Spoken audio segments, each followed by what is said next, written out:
ګرانو نازولو ماشومانو السلام علیکم. خدای دې وکړي چې جوړ و روغ راغلي وئ چې خپل درس ته غوږ ونیسئ. درس به بیا څنګه پیل کړو؟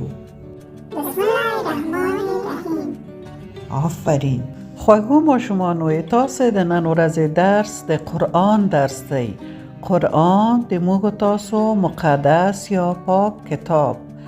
قرآن شریف همیشه تاسو په داسې یوه آله کې لیدلی، دې ته ریل وایي، ریل. قرآن شریف د موږ تاسو کتاب دی او الله تاسو پوهیږئ چې الله یو دی او موږ تاسو ایمان پې لرو. د موږ تاسو لومړی درس د الله درس و او قرآن کریم یا قرآن شریف د پاک الله کتاب دی.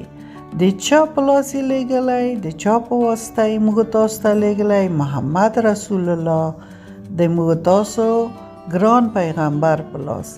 موږ بیا په محمد رسول الله ایمان لرو. لومړی د الله په یووالي او بیا په محمد رسول الله او د خدای په کتاب چې قرآن کریم دی.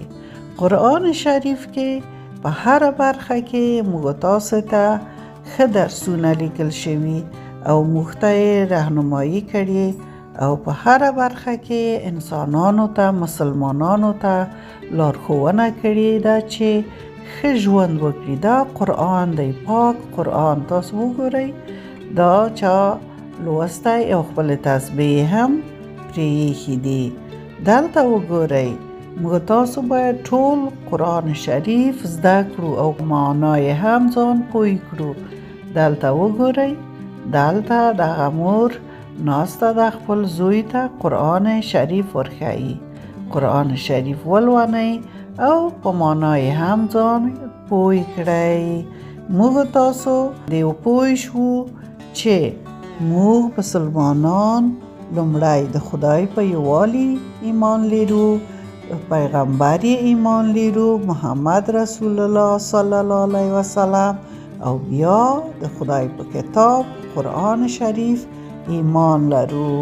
خدای دې وکړه چې د نن ورځې درس مو زده شوی وي او تاسو هم قرآن شریف ولولئ او په معنای هم ځان پوه کړئ.